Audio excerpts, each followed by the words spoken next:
Hello అండి, welcome back to our channel DSC journey. This is Mamata. మనం ఈరోజు topic వచ్చేసి శిశు వికాసం అంటే సైకాలజీలో ఫస్ట్ చాప్టర్ ఉంది కదా. మనం ఆల్రెడీ త్రీ ప్రాక్టీస్ బిట్స్ చేసినాం 30 సెట్స్గా. ఓకేనా, ఇది 4th టెస్ట్ అనమాట, 4th ప్రాక్టీస్ టెస్ట్. ఇందులో కూడా 30 క్వశ్చన్స్ చేయడం జరుగుతుంది. మన వీడియోలో ఇంకా ప్రీవియస్ సైన్స్కి సంబంధించి ప్రీవియస్ ఇయర్ పేపర్స్ కూడా ఎక్స్ప్లెనేషన్ ఉంది, చూడని వాళ్ళు ఎవరైనా ఉంటే చూడండి. తెలుగు గ్రామర్ పార్ట్ కవి పరిచయాలు కూడా ఉన్నాయన్నమాట. నెక్స్ట్ మనకి టాపిక్లోకి వెళ్తే శిశు వికాసంలో టెస్ట్ 4, ఇది ప్రాక్టీస్ టెస్ట్ 4 అన్నమాట. ఫస్ట్ క్వశ్చన్ వచ్చేసి, సిగ్మండ్ ఫ్రాయిడ్ చెప్పిన అధ్యహం అనే భావన వ్యక్తిలో ఈ వికాసాన్ని ప్రోత్సహిస్తుంది.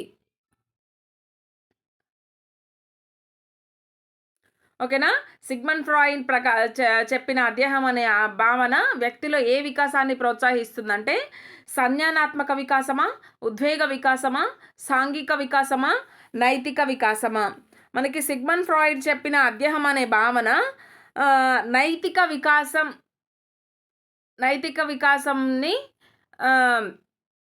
ప్రోత్సహిస్తుంది అన్నమాట. ఓకేనా, 4th option is the right answer. Second question, అధ్యయనమునకు సంబంధమున్న కోల్బర్గ్ నైతిక సాంప్రదాయ స్థాయి.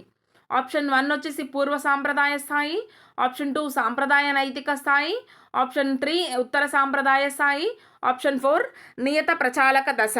మనకి అధ్యయనానికి సంబంధం ఉన్న కోల్బర్గ్ నైతిక సాంప్రదాయ స్థాయి ఏది అంటే ఉత్తర సాంప్రదాయ స్థాయి. అధ్యయనం ఉత్తర సాంప్రదాయ స్థాయి. ఎందులో అంటే కోల్బర్గ్ నైతిక సాంప్రదాయ స్థాయిలో, కోల్బర్గ్లో మనకి 3 దశలు, ఆ రూపదశలు ఉన్నాయి కదా. పూర్వ సాంప్రదాయంలో 1, 2, సాంప్రదాయంలో 2, 3, 4, ఉత్తర సాంప్రదాయంలో 5, 6 ఉన్నాయి కదా. అందులో ఏ దశ అని అడుగుతున్నారు మనకి. అధ్యయనానికి సంబంధం ఉన్న కోల్బర్గ్ నైతిక సాంప్రదాయ దశ వచ్చేసి ఉత్తర సాంప్రదాయ స్థాయి. ఓకేనా, option 3 is the right answer. Next question, వికాస సూత్రంలో సరికానిది గుర్తించండి. మనకి వికాసం నుంచి కంపల్సరీ ఒక మార్క్ అయితే వస్తుంది. వికాసం మరీ చెప్తున్నాను, వికాసం మాత్రం బాగా ప్రిపేర్ అవ్వాలి. ఏం లేవు, అందులో నియమాలే ఉంటాయి. ఈజీగా ఉంటుంది టాపిక్. మనం పట్టడం కాకుండా అర్థం చేసుకొని చదివితే చాలా ఈజీగా ఉంటుంది.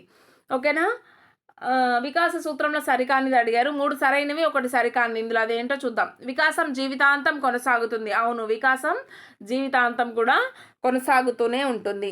వికాసం అన్ని దశల్లో ఒకే రకంగా ఉంటుందా అంటే వికాసం అన్ని దశల్లో ఒకే రకంగా ఉండదు. ఓకేనా, ఇది రాంగ్ ఆన్సర్. వికాసం పరస్పర సంబంధమైనది. అవును, వికాసం పరస్పర సంబంధమైనది, రైట్ ఆన్సర్. 4th ఆప్షన్ వచ్చేసి వికాసం సామాన్యం నుండి నిర్దిష్టతకు కొనసాగుతుంది. అంటే ఫస్ట్ అందరినీ అమ్మ అన్న శిశువు తర్వాతకు వచ్చేసి తన తల్లిని మాత్రమే అమ్మ అని పిలుస్తాడు. ఓకేనా, ఫస్ట్ మనం సర్కిల్ ఫస్ట్ ఉపాధ్యాయుడు సర్కిల్ నేర్పిన తర్వాతనే త్రిభుజం కావచ్చు, చతురస్రం కావచ్చు, ఇవన్నీ నేర్పుతాడు. ఎందుకంటే వికాసం సామాన్యం నుండి నిర్దిష్టతకు కొనసాగుతుంది. ఓకేనా, ఇవన్నీ కరెక్టే. మనకి రాంగ్గా ఉన్నది ఏంటంటే వికాసం అన్ని దశల్లో ఒకే రకంగా ఉంటుంది అనేది మాత్రం రాంగ్ ఆప్షన్. నెక్స్ట్ క్వశ్చన్, బొమ్మలకు స్నానం చేయించి వాటికి అన్నం పెడుతూ వాటికి జోలపాడే శిశువు ఉన్న దశ పియాజే ప్రకారం ఏ దశ అని అడుగుతున్నారు. ఆప్షన్ 1 జ్ఞానేంద్రియ చాలక దశ, ఆప్షన్ బి పూర్వ ప్రచాలక దశ, ఆప్షన్ 3 మూర్త ప్రచాలక దశ, ఆప్షన్ 4 నియత ప్రచాలక దశ. రైట్ ఆన్సర్ వచ్చేసి మనకి పూర్వ ప్రచాలక దశ. ఈ దశలో ఏం చేస్తారంటే బొమ్మల్నే వాళ్ళు పిల్లలుగా ఊహించుకొని, మనం తల్లి ఎలా స్నానం చేపించి పిల్లవాడికి అన్నం తినిపించడం, పిల్లవాడికి చేసే కృత్యాలన్నీ కూడా ఆ పిల్లవాడు ఏం చేస్తాడంటే పూర్వ ప్రచాలక దశలో ఉన్న పిల్లవాడు బొమ్మలకి చేయడం జరుగుతుంది. బొమ్మలకి స్నానం చేయించడం కానీ, పౌడర్ పోయడం, అన్నం పెట్టడం, జోలపాడడం, నిద్రపుచ్చడం, ఇవన్నీ బొమ్మలకి చేస్తాడన్నమాట. శిశువు ఏ దశలో చేస్తాడంటే పూర్వ ప్రచాలక దశలో చేస్తాడు. ఓకేనా, నెక్స్ట్ క్వశ్చన్ వచ్చేసి పండిత పుత్ర పరమసుంఠ అనే సామెత ఏ నియమాన్ని సంతృప్తి పరుస్తుంది? సారూప్యత నియమం. సారూప్యత నియమం అంటే తల్లిదండ్రులు ఎలా ఉంటే పిల్లలు అలానే ఉంటారు. మీన్స్ పుల్లి కడుపున పులే పుడుతుంది అంటారు కదా. పులి కడుపున పులే పుడుతుంది అనేది సారూప్యత నియమానికి వర్తిస్తుంది. ఓకేనా, ప్రతిగమన నియమం వచ్చేసి పూర్తి విరుద్ధంగా పండిత పుత్ర పరమసుంఠ లేదంటే బాగా చదివే పిల్లవాడికి, బాగా చదివే తల్లిదండ్రులకి మంచిగా చదువు రాని వాళ్ళు, లేదంటే బాగా హైట్ ఉన్న తల్లిదండ్రులకి పొట్టిగా ఉన్న పిల్లవాళ్ళు, బాగా కలర్ ఉన్న పిల్లవాళ్ళకి నల్లగా ఉన్న పిల్లవాళ్ళు, లేదా బాగా నల్లగా ఉన్న తల్లిదండ్రులకి బాగా ఎర్రగా ఉన్న పిల్లవాళ్ళు, ఇట్లా పుట్టడం జరుగుతుంది. దీన్నే పండిత పుత్ర పరమసుంఠ అంటారు. ప్రతిగమనం అంటే పూర్తి రివర్స్గా అనమాట. తల్లిదండ్రులకి పూర్తి రివర్స్గా పుడతారు. ఓకేనా. వైరుధ్య నియమం అంటే ఆ తల్లిదండ్రులకు పుట్టిన పిల్లల్లో సగం మంది తల్లిదండ్రులను పోలి ఉండి, అంటే హైట్ కానీ కలర్ కానీ అట్లా తల్లిదండ్రులు పోలి ఉండి, సగం అంటే ఒక ఇద్దరు పుట్టారనుకోండి, ఒకళ్ళు తల్లిదండ్రులు పోలి ఉంటారు, ఇంకొకళ్ళు పూర్తి విరుద్ధంగా ఉంటారు. సగం అలా సగం ఇలా ఉండడం జరుగుతుంది. దీన్నే వైరుధ్య నియమం అంటారు. ఓకేనా. ఇప్పుడు పండిత పుత్ర పరమసుంఠకి మనకి సెట్ అయ్యే నియమం ఏంటి అంటే ప్రతిగమన నియమం. పూర్తి విరుద్ధంగా తల్లిదండ్రులకు ఉంటారన్నమాట పిల్లలు. ఓకేనా. నెక్స్ట్ వచ్చేసి చామ్స్కీ ప్రకారం పిల్లల మెదడు అనేది భాషార్జన చేసే ఉపకరణం, గ్రాహ్యకా యంత్రం, భాషకు పుట్టినిల్లు, మేధో యంత్రం. రైట్ ఆన్సర్ వచ్చేసి చామ్స్కీ ప్రకారం పిల్లల మెదడు అనేది భాషార్జన చేసే ఉపకరణం అన్నమాట. చామ్స్కీ ప్రకారం పిల్లల మెదడు అనేది భాషార్జన చేసే ఉపకరణం, గ్రాహ్యకా యంత్రం, భాషకు పుట్టినిల్లు, మేధో యంత్రం. చామ్స్కీ ప్రకారం పిల్లల మెదడు అనేది భాషార్జన చేసే ఒక ఉపకరణం. Option 1 is the right answer. ఈ క్రింది వానిలో చామ్స్కీ గ్రంథం కానిది ఏది అని అడిగారు. ఆప్షన్ 1 వచ్చేసి లాంగ్వేజ్ అండ్ మైండ్, ఆప్షన్ 2 వచ్చేసి reflections on language, option 3 the logical structures of linguistic theory, option 4 thought and language. ఈ మూడు కూడా మనకి చామ్స్కీ గారి గ్రంథాలు. ఏ మూడు అంటే లాంగ్వేజ్ అండ్ మైండ్ కావచ్చు, రిఫ్లెక్షన్స్ ఆన్ లాంగ్వేజ్ కావచ్చు, the logical structures of linguistic theory. ఈ మూడు కూడా చామ్స్కీ గారి గ్రంథాలు. థాట్ అండ్ లాంగ్వేజ్ అనేది చామ్స్కీ గారి గ్రంథం కాదు. So 4th option is the right answer. మనకి చామ్స్కీ గారి గ్రంథం కానిది అని అడిగారు కాబట్టి 4th వన్ చూస్ చేసుకోవాలి. Next 8th question. పరిసరాల యథార్థ స్థితి కంటే వాటిని గురించి వ్యక్తులకు ఉండే అభిప్రాయాలే బలీయమైనవి అనే విషయంను ఈ ఉపగమనం వివరిస్తుంది. నేటివిస్టువాదం, మానవతావాదం, సంజ్ఞానాత్మకవాదం, మనోవిశ్లేషణవాదం. రైట్ ఆన్సర్ వచ్చేసి మానవతావాదం. Option B is the right answer. పరిసరాల యథార్థ స్థితి కంటే వాటిని గురించి వ్యక్తులకు ఉండే అభిప్రాయాలే బలీయమైనవి. మానవతావాదం. అభిప్రాయాలంటే యథార్థంగా ఉన్నదానికంటే మనం ఏదైనా ఎక్కువ భయపడ్డాం. ఫర్ ఎగ్జాంపుల్ మనం డిఎస్సికి ప్రిపేర్ అవుతున్నాం, వామ్మో నాకు వస్తుందో రాదో, ఈసారి మనకు 6,000 పోస్టులే ఉన్నాయి, 5,000 పోస్టులు ఉన్నాయి, అందులో ఎస్ఏ పోస్టులు ఇంకా తక్కువ ఉన్నాయి, ఎలా చేయాలి, ఎలా చదవాలి, ఇట్లా భయం వేస్తూ ఉంటుంది కదా. అంటే అక్కడ ఉన్న యథార్థం కంటే మనం భయపడేది ఎక్కువ. లేదంటే మస్తు పోస్టులు ఉన్నాయిలే, మా డిస్ట్రిక్ట్లో 10 ఉన్నాయి, నాకు ఈజీగా వస్తుంది అని అట్లా లైట్ తీసుకోవడం కావచ్చు, భయపడటం కావచ్చు. ఉన్న యథార్థ స్థితి కంటే వాటి గురించి మనకున్న భయమే లేదా అభిప్రాయాలే బలీయమైనవి అనే విషయాన్ని ఈ ఉపగమం వివరిస్తుంది. అంటే మానవతావాదం అన్నమాట. చామ్స్కీ సంప్రదాయ పద్ధతిలో వ్యాకరణ బోధనకు అనుకూలంగా ఉంటుందా, వ్యతిరేకంగా ఉంటుందా, తటస్థంగా ఉంటుందా, ఏది కాదా? చామ్స్కీ సాంప్రదాయ పద్ధతిలో వ్యాకరణ బోధనకు అనేది వ్యతిరేకంగా ఉంటుంది. వ్యాకరణం అంటే గ్రామర్ నేర్చుకొని మనం పర్టికులర్గా ఇదే మాట్లాడాలి అదే మాట్లాడాలి అన్నట్లు కాదు. చామ్స్కీ వ్యాకరణ బోధనకు పూర్తిగా వ్యతిరేక అన్నమాట. బికాస్ మనకి పుట్టుకతోనే భాష అనేది ఆర్జిస్తాము అనేది ఈయన యొక్క అభిప్రాయం. సో చామ్స్కీ గారు సాంప్రదాయ పద్ధతిలో వ్యాకరణ బోధనకు పూర్తిగా వ్యతిరేకం. నెక్స్ట్, భాషా వికాసం గరిష్ట స్థాయికి చేరు దశ ఏది అని అడిగారు. బాల్య దశ, కౌమార దశ, మధ్య వయస్సు, వయోజన వయస్సు.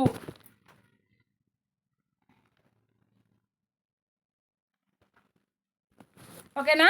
రైట్ ఆన్సర్ వచ్చేసి మనకి కౌమార దశలో భాషా వికాసం గరిష్ట స్థాయికి చేరుతుంది. వృత్తిలో స్థిరపడలేకపోవటమే వికాస కృత్యానికి కలిగిన ఆటంకం అనేది ఏ విధమైన అంశం?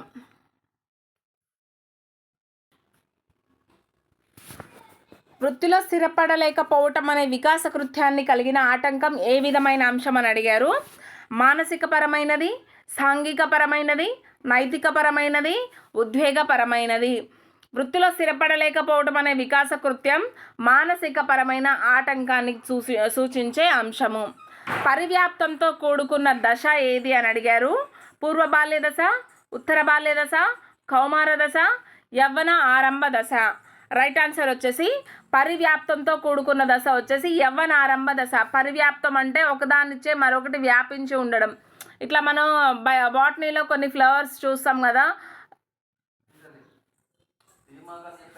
ఇట్లా ఉంటుంది కదా, అంటే ఒకదాన్ని ఒకటి వ్యాపించి ఉండడం అట్లా అన్నమాట. అంటే పరివ్యాప్తంతో కూడుకున్న దశ వచ్చేసి యవ్వన ఆరంభ దశ.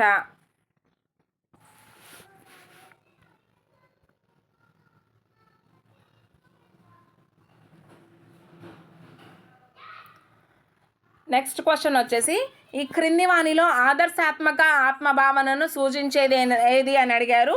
నేను అందవిహీనంగా ఉన్నాను, నేను ధైర్యవంతుడను, నేను అబద్ధాలు ఆడకుండా ఉండాలి, నేను కొన్ని విలువలను కలిగి ఉండాలి. ఆదర్శాత్మక ఆత్మభావనను సూచించేది ఏది అంటే నేను అబద్ధాలు ఆడకుండా ఉండాలి అనేది ఆదర్శాత్మక ఆత్మభావనను సూచిస్తుంది. ఓకేనా. నేను ఫ్యూచర్లో ఇలా ఉండాలి, అలా ఉండాలి,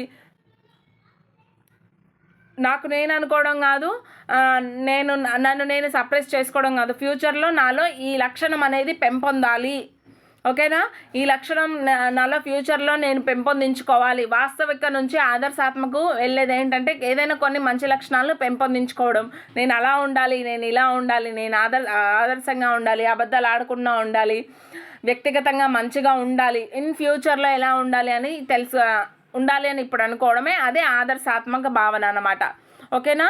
సో రైట్ ఆన్సర్ వచ్చేసి నేను అబద్ధాలు ఆడకుండా ఉండాలి అనేది రైట్ ఆన్సర్ అన్నమాట. నెక్స్ట్ క్వశ్చన్ వచ్చేసి వ్యక్తి ఆత్మభావన విషయంలో సరైన ప్రవచనాన్ని గుర్తించుము అని అడిగారు. ఆత్మభావన అంటే శైశవ దశ నుండి ఉత్తర బాల్య దశ వరకు గరిష్టంగా వికసిస్తుంది. శైశవ దశ నుండి కౌమార దశ వరకు గరిష్టంగా వికసిస్తుంది. బాల్య దశ నుండి కౌమార దశ వరకు గరిష్టంగా వికసిస్తుంది. ఫోర్త్ వన్ వచ్చేసి పూర్వ బాల్య దశ నుండి ఉత్తర బాల్య దశ వరకు బాల్య దశ వరకు వికసిస్తుంది. మనకి వ్యక్తిగత ఆత్మభావన ఏంటి అంటే బాల్య దశ నుండి కౌమార దశ వరకు గరిష్టంగా వికసించడం జరుగుతుందన్నమాట. వ్యక్తి యొక్క ఆత్మభావన అనేది ఆప్షన్ 1 వచ్చేసి వాస్తవం నుండి ఆదర్శం వైపు పయనిస్తుంది, ఆదర్శం నుండి వాస్తవం వైపు పయనిస్తుంది అనేది రాంగ్. ఆదర్శం ఉంటుంది కానీ వాస్తవం ఉండదు, ఇది కూడా రాంగ్. వాస్తవం ఉంటుంది కానీ ఆదర్శం ఉండదు, ఇది కూడా రాంగ్. మనకు ఆప్షన్ 1 అనేది కరెక్ట్ అనమాట. వ్యక్తి యొక్క ఆత్మభావన ఎల్లప్పుడూ కూడా వాస్తవం నుండి ఆదర్శాత్మ వైపుకి పయనిస్తుంది అన్నమాట. ఆల్రెడీ దీని గురించి ఒక క్వశ్చన్ అయిపోయింది కదా, నేను ఆదర్శవంతంగా ఉండాలి, నేను ఇట్లా అబద్ధాలు ఆడకుండా ఉండాలి, నేను ఒక మంచి పొజిషన్లో ఉండాలి అంటే వాస్తవం ప్రస్తుతం ఉన్న స్థాయి నుంచి నెక్స్ట్ మన ఫ్యూచర్లో ఇంకేదైనా ఎదగాలి, ఇంకేదైనా చేయాలి అనేదే ఆత్మభావన అన్నమాట. ఓకేనా. అదేంటంటే వాస్తవం నుంచి ఆదర్శం వైపుకి ఉంటుందన్నమాట. నెక్స్ట్ నిలకడ లేని వయస్సు పూర్వ బాల్య దశ, ఉత్తర బాల్య దశ, కౌమార దశ, శైశవ దశ. మనకి నిలకడ లేని దశ వచ్చేసి కౌమార దశ. కౌమార దశలో నిలకడగా అనేది ఉండదు. మనం ఏం చేస్తామంటే కౌమార దశలో అదే టీనేజ్ మనకి పీక్స్లో ఉండే దశ కదా. సో అప్పుడు మనం ఎవరి మాట వినకుండా ఉండడం కావచ్చు, లేదంటే మనమే సొంతంగా నిర్ణయాలు తీసుకోవడం కావచ్చు. నిలకడ ఉండదు, ఒక దాని మీద స్టాండ్ అవ్వడం ఇదన్నీ ఉండదు అనమాట కౌమార దశలో. ఓకేనా. నిలకడ లేని దశ వచ్చేసి మనకి కౌమార దశ. నెక్స్ట్ క్వశ్చన్, కౌమార దశను ముఖ్యమైన దశగా మనోవైజ్ఞానికవేత్తలు పరిగణించడానికి గల కారణం ఏమిటి? మనకి కౌమార దశ ముఖ్యమైన దశగా మనోవైజ్ఞానికవేత్తలు పరిగణించారంట. దానికి గల కారణం ఏంటి అని అడుగుతున్నారు. భౌతిక వికాసం వేగంగా జరుగుతుంది అందువలనే, ప్రజ్ఞా వికాసం వేగంగా జరుగుతుంది అందువలన కావచ్చు, భౌతిక ప్రజ్ఞా వికాసాలు రెండు వేగంగా జరుగుతాయి అందుకనే కావచ్చు, భాషా వికాసం బాగా జరుగుతుంది. ఈ నాలుగిట్లో ఏది రైట్ ఆన్సర్ అంటే భౌతిక వికాసం ప్లస్ ప్రజ్ఞా వికాసాలు రెండు కూడా మనకి కౌమార దశలో వేగంగా జరుగుతాయి. అందుకే కౌమార దశ అనేది ముఖ్యమైన దశగా మనోవైజ్ఞానికవేత్తలు అనేది పరిగణించడం జరిగింది. ఈ క్రింది వానిలో వికాసానికి సంబంధించినది అడిగారు. అంటే క్వశ్చన్ మనకి నెగిటివ్ షేడ్లో ఉన్నట్టు. వికాసం సంకుచితమైనది, వికాసం సంచితమైనది, వికాసం నిరంతరమైనది, వికాసం గుణాత్మకమైనది. ఓకేనా?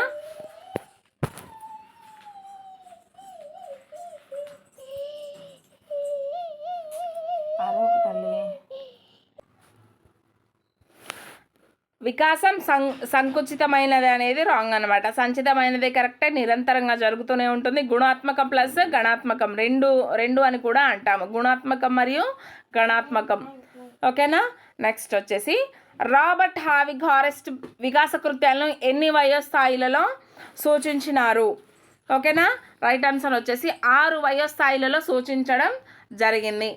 రాబర్ట్ హావిగ్ హారెస్ట్ ప్రకారం వ్యక్తిగత స్వాతంత్రాన్ని ఆశించు వికాస కృత్యం ఏ వయోస్థాయికి చెందినది?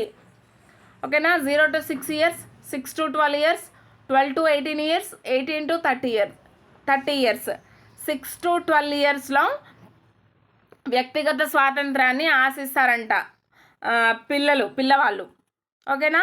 Answer is second option. Next question, ఒక ఉపాధ్యాయుడు మహాత్మా గాంధీ క్రమశిక్షణ గల విద్యార్థి అనే విషయాన్ని అనేక దృష్టాంతాలతో విద్యార్థులకు వివరించాడు. దీని ద్వారా ఉపాధ్యాయుడు ఆశిస్తున్న విద్యార్థుల్లోని వికాసం ఏంటి అని అడుగుతున్నారు. మన సార్ ఏం చెప్పారంటే మహాత్మా గాంధీ గారు క్రమశిక్షణ గల విద్యార్థి అనే విషయాన్ని మనకు చెప్పారు. మన ఉపాధ్యాయుడు మనకి ఆ విషయం చెప్పడం ద్వారా మన నుంచి మన టీచర్ ఎవరైతే ఉన్నారో వారు ఏం ఆశిస్తున్నారు, ఏ వికాసం మనలో ఆశిస్తున్నారు అని క్వశ్చన్ అడగడం జరిగింది. ఫస్ట్ వన్ వికాసం, సెకండ్ వన్ సాంఘిక వికాసం, థర్డ్ వన్ మానసిక వికాసం, ఫోర్త్ వన్ నైతిక వికాసం. రైట్ ఆన్సర్ వచ్చేసి నైతిక వికాసం. గాంధీ గారు క్రమశిక్షణ గల విద్యార్థి అని చెప్పడంలో మన నుంచి మన సార్ వాళ్ళు ఎవరైతే ఉన్నారో వాళ్ళు ఆశించేది ఏమిటి అంటే నైతిక వికాసం అన్నమాట. నెక్స్ట్ క్వశ్చన్ వచ్చేసి ఈ క్రింది వానిలో సహజాత లక్షణం కానిది ఏది అని అడిగారు. ఇవి మెదడు నుంచి నిర్దేశించబడతాయి, సార్వత్రికమైనది, స్వతసిద్ధమైనవి, వీటికి పూర్వ అనుభవం అవసరం. సహజాత లక్షణం కానిది ఏది అంటే వీటికి పూర్వ అనుభవం అవసరం అనేది రాంగ్ ఆప్షన్. సహజాత లక్షణానికి పూర్వ అనుభవం అనేది అవసరం లేదు. ఓకేనా? అవి స్వతసిద్ధంగా జరుగుతూ ఉంటాయి, సార్వత్రికంగా జరుగుతుంటాయి, విత్ ద హెల్ప్ ఆఫ్ మెథడ్తో జరుగుతూ ఉంటాయి, కానీ పూర్వ అనుభవం అనేది అవసరం లేదన్నమాట. ఓకేనా? నెక్స్ట్ క్వశ్చన్, పియాజే ప్రకారం సంజ్ఞానాత్మక వికాసం దాదాపుగా పూర్తి అయ్యే వయస్సు 11 years, 12 years, 16 years, 18 years. Right answer వచ్చేసి 16 సంవత్సరాలకు సంజ్ఞానాత్మక వికాసం అనేది దాదాపుగా పూర్తి అవుతుందని పియాజే గారు చెప్పడం జరిగింది. నెక్స్ట్ క్వశ్చన్ వచ్చేసి పాఠశాలలో శిశువు తన యొక్క సమగ్రాభివృద్ధి సాధించగలుగుతాడు. వికాసం యొక్క ఏ సూత్రం పై అంశాన్ని సూచిస్తుంది? పాఠశాలలో ఒక విద్యార్థి లేదా ఒక శిశువు అనేవాడు తన యొక్క సమగ్రాభివృద్ధిని సాధించగలుగుతాడు. ఈ వికాసం ఏ సూత్రంపై ఆధారపడి పనిచేస్తుంది, ఏ సూత్రాన్ని వివరిస్తుంది ఇది అనేదని మనకి క్వశ్చన్ అడగడం జరిగింది. వికాసం అనేది వైయక్తికం, వికాసం సంచితం, వికాసం ఏకీకృత మొత్తంగా జరుగుతుంది, ఏది కాదు. రైట్ ఆన్సర్ వచ్చేసి వికాసం ఏకీకృత మొత్తంగా జరుగుతుంది. సమగ్రాభివృద్ధి అంటే వికాసం ఏకీకృత మొత్తంగా జరుగుతుంది అన్నమాట. ఓకేనా? నెక్స్ట్ వచ్చేసి ఈ క్రింది వానిలో సరికానిది అని అడిగారు, అంటే నెగిటివ్ షేడ్లో ఉంది క్వశ్చన్ చూసుకోవాలి. ఏకాంతర క్రీడా దశ వచ్చేసి శైశవ దశ, ఇది కరెక్టే. ఆత్మభావన ప్రారంభ దశ వచ్చేసి మనకి పూర్వ బాల్య దశలో ఆత్మభావన అనేది ప్రారంభమవుతుంది. వాగుడు కాయ దశ వచ్చేసి కౌమార దశ అన్నారు, ఇది రాంగ్ ఆప్షన్. పెరుగుదల నెమ్మదిగా జరుగు దశ ఏంటి అంటే ఉత్తర బాల్య దశ అన్నారు, ఇది కూడా కరెక్టే. మనకి రాంగ్గా ఇచ్చిన ఆప్షన్ ఏంటంటే వాగుడుకాయ దశ అనేది కౌమార దశ కాదు. నెక్స్ట్ ఆలోచనాభివృద్ధి ఈ వికాసానికి సూచిక. సాంఘిక వికాసం, నైతిక వికాసం, సంజ్ఞానాత్మక వికాసం, ఉద్వేగ వికాసం. ఆలోచన అభివృద్ధి అనేది ఒక సంజ్ఞానాత్మక వికాసం. మదర్ తెరీసా పాఠం ద్వారా ఆమె ఇతరులకు నిస్వార్థంగా అందించిన సేవల గురించి విద్యార్థులకు తెలియజేసిన ఉపాధ్యాయుడు ఆశిస్తున్న వికాసం. మనమే ఒక టీచర్ అనుకోండి, మన స్టూడెంట్స్కి ఏం చెప్పినామంటే మదర్ తెరిసా లెసన్ గురించి చెప్తూ ఆమె ఇతరులకు ఎంత నిస్వార్థంగా సేవ చేశారు ఏంటి అనేది అన్నీ విపులంగా వివరించామన్నమాట.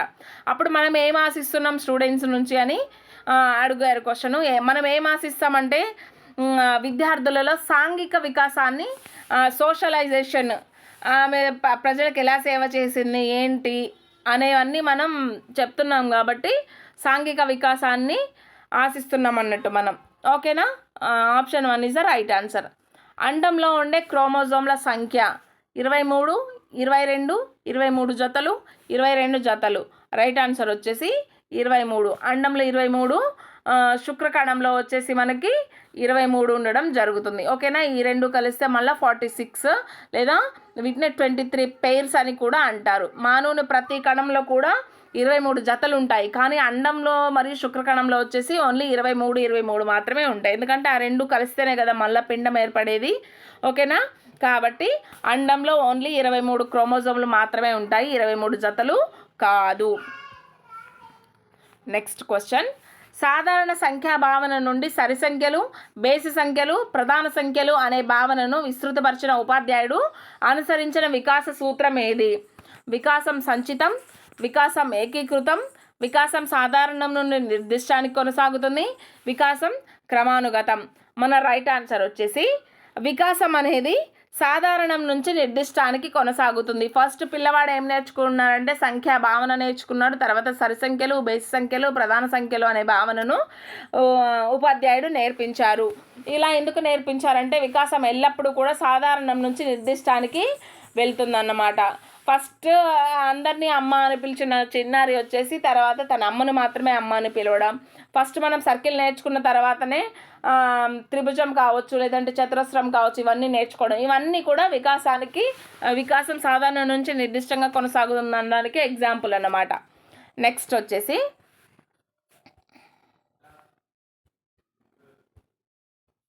ఈ క్రింది వాణిలో కౌమార దశ ఆగమనంపై ప్రభావం చూపని కారకం అని అడిగారు. ఆరోగ్యం, వయస్సు, జీవన ప్రమాణం, సంస్కృతి. కౌమార దశ ఆగమనంపై ప్రభావం చూపని కారకం ఏది అంటే సంస్కృతి అనేది ప్రభావం చూపదు. వయస్సు, ఆరోగ్యం, జీవన ప్రమాణం ఇవన్నీ కూడా కౌమార దశ ఆగమనంపై ప్రభావం చూపుతాయి. హెల్దీగా ఉండాలి, మంచి జీవన ప్రమాణాలు కలిగి ఉండాలి, మంచి వయస్సు అంటే కౌమార దశకు తగిన వయసు ఉండాలి. ఓకేనా? వయస్సు, ఆరోగ్యం, జీవన ప్రమాణం అన్నీ ప్రభావం చూపుతాయి, కానీ సంస్కృతి అనేది ప్రభావం చూపదు. ఓకేనా? ఇవ్వండి మన ఈరోజు 30 క్వశ్చన్స్. ఇంకా మన వీడియోస్ ఎవరైనా చూడని వాళ్ళు ఉంటే వెళ్ళి చూడండి. ప్రాక్టీస్ బిట్స్, బయాలజీ కంటెంట్కి సంబంధించి ఉన్నాయి, మరియు ప్రీవియస్ పేపర్స్ కూడా ఉన్నాయి.